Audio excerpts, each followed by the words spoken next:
नमस्कार, आदाब, सत श्री अकाल दोस्तों। स्वागत है आप सभी का एक बार फिर से। मैं हूं आप सबका दोस्त रोशन और आप देख रहे हैं सभी बड़ी खबरों और मुख्य समाचार की खास वीडियो, जिसमें हम बारी बारी से सभी बड़ी खबरों और मुख्य समाचारों को जानेंगे विस्तार से। खबरों में आगे बढ़ने से पहले अगर आपने इस चैनल को सब्सक्राइब नहीं किया है तो इस चैनल को नीचे सब्सक्राइब के बटन को क्लिक करके सब्सक्राइब कर लीजिए। साथ ही नोटिफिकेशन के बेल को भी जरूर प्रेस कर दीजिए, जिससे कि नई वीडियो की सूचना आप तक सबसे पहले पहुंच जाए। तो देखते हैं पहली बड़ी खबर क्या निकल के आ रही है।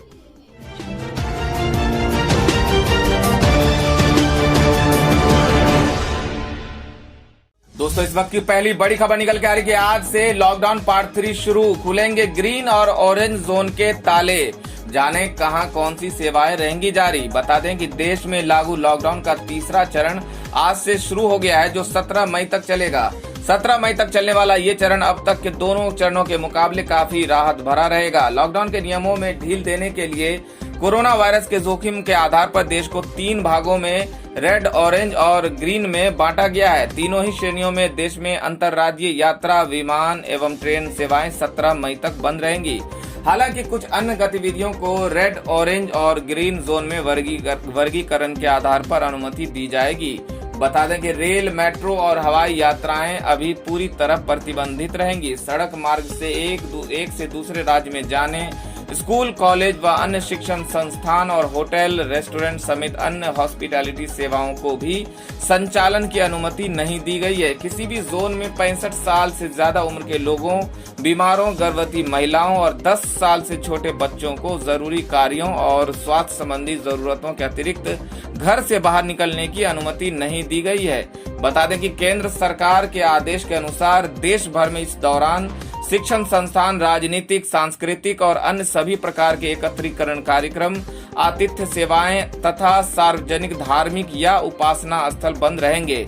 लेकिन कुछ चुनिंदा उद्देश्यों के लिए विमान, रेल और सड़क मार्ग से लोगों की आवाजाही की मंजूरी होगी। उसके लिए गृह मंत्रालय की ओर से अनुमति दी गई है। बता दें कि संक्रमण के मामलों के आधार पर जिलों को जोन में बांटा गया है।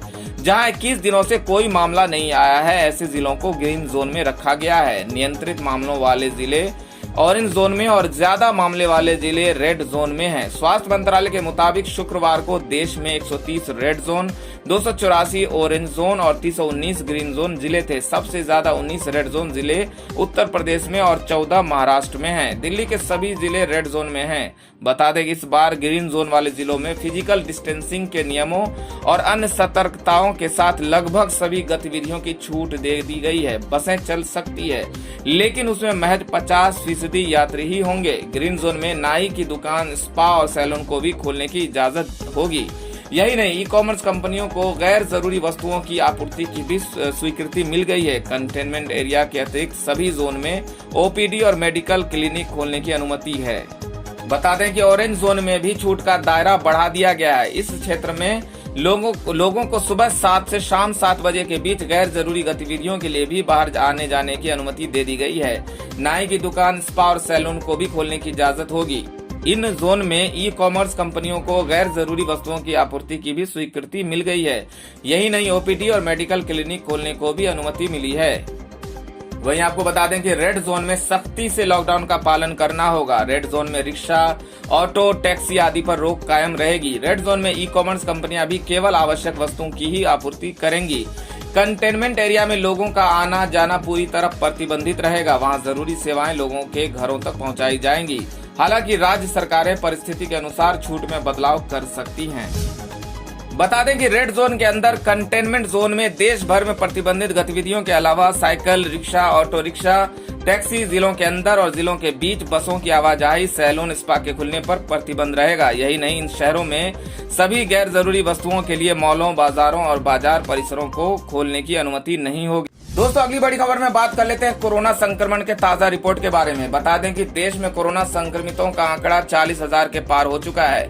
24 घंटे में 83 लोगों की जान भी जा चुकी है। 2487 नए केस। बता दें कि कुछ राज्यों में बढ़ते मामलों के चलते देश में कोरोना की स्थिति गंभीर होती जा रही है।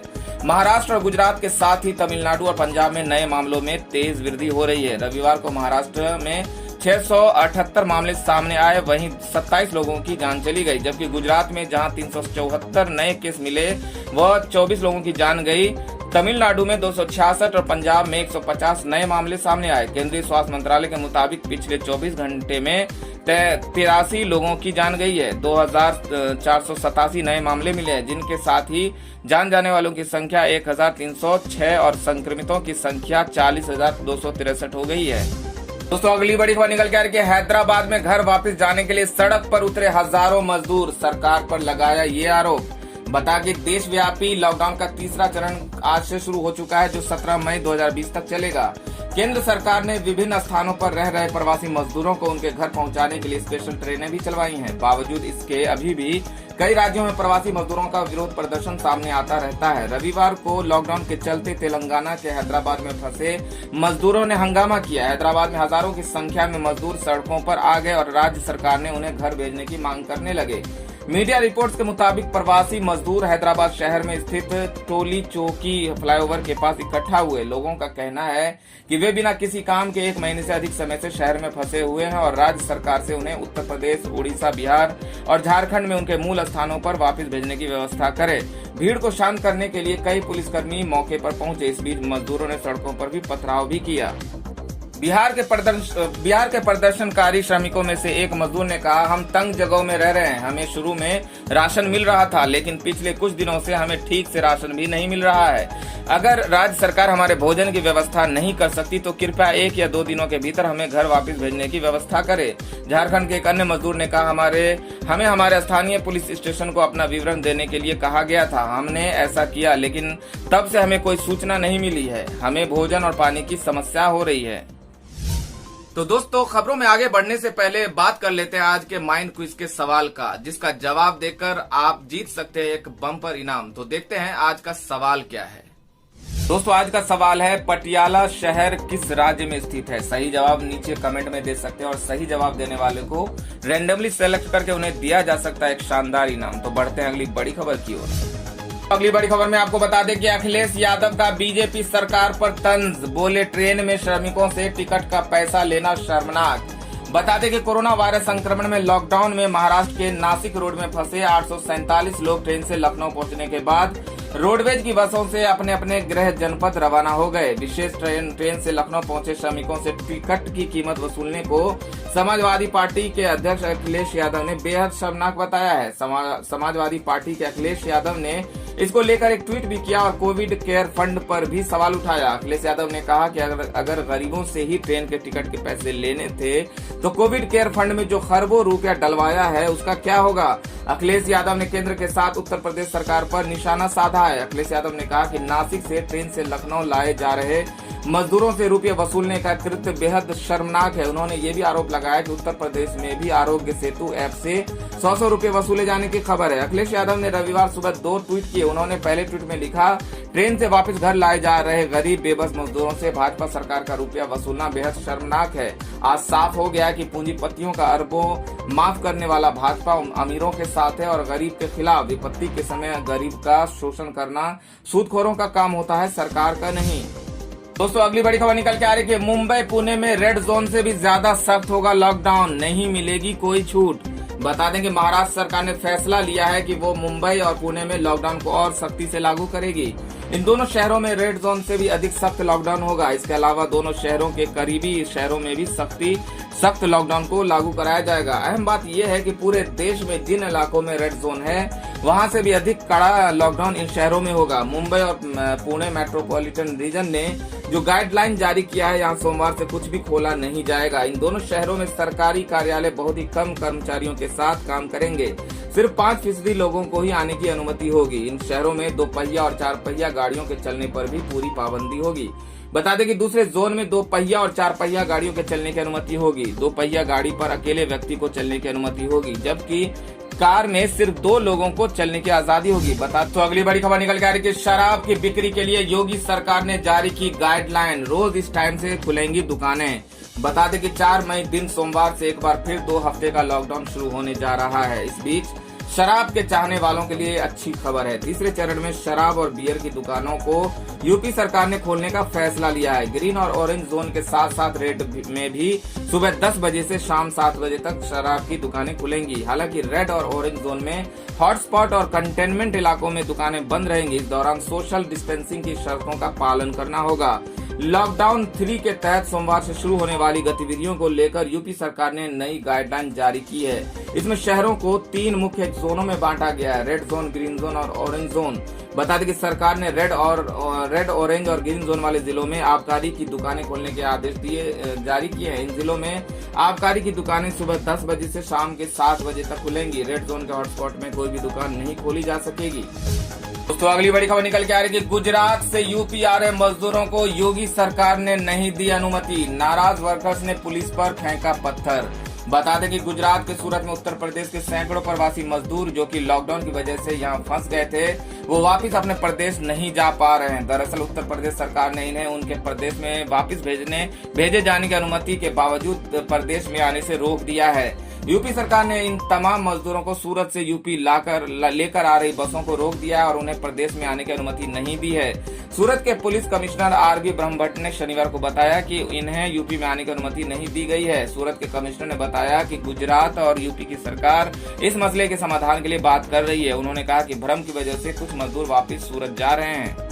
तकरीबन 40-50 बसें यूपी के प्रवासी मजदूरों को लेकर जा रही है। उन्होंने सूरत से जाने के लिए पास दिया गया, लेकिन उन्हें यूपी सरकार द्वारा पास नहीं मिलने की वजह से रोक दिया गया है। दोनों सरकारों के बीच कुछ तकनीकी मसले हैं, जिनका समाधान होने के बाद मजदूरों को वापस भेजा जाएगा।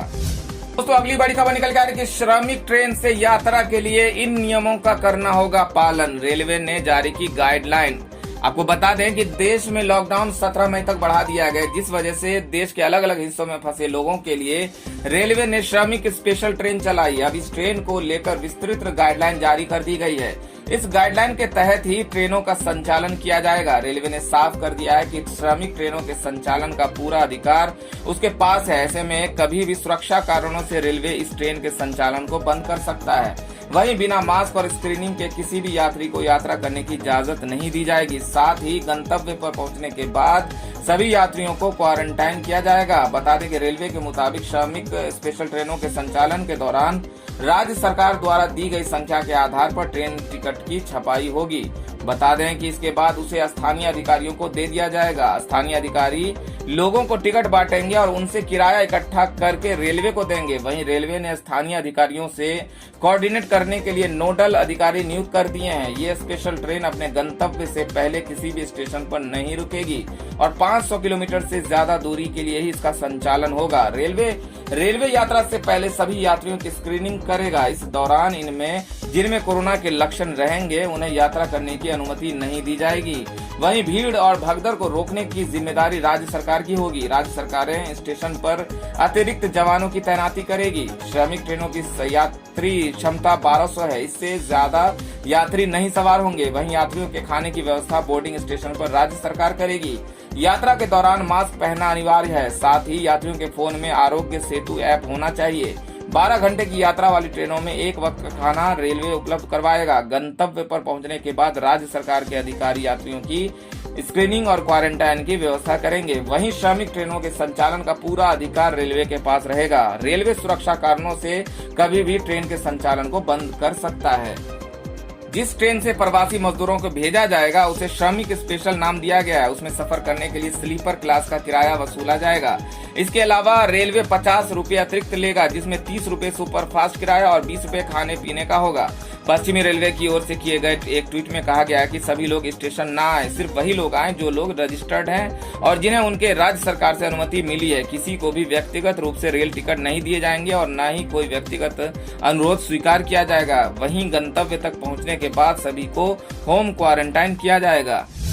दोस्तों इस वीडियो में इतना ही। वीडियो को अगर आपने लाइक नहीं किया है तो लाइक कर दीजिए, वीडियो को अपने दोस्तों में शेयर भी कर दीजिए और अगर आप ताजा तरीन और मुख्य समाचार की वीडियो अपडेट्स जानना चाहते हैं तो इस चैनल को सब्सक्राइब कर लीजिए। वीडियो देखने के लिए बहुत बहुत धन्यवाद।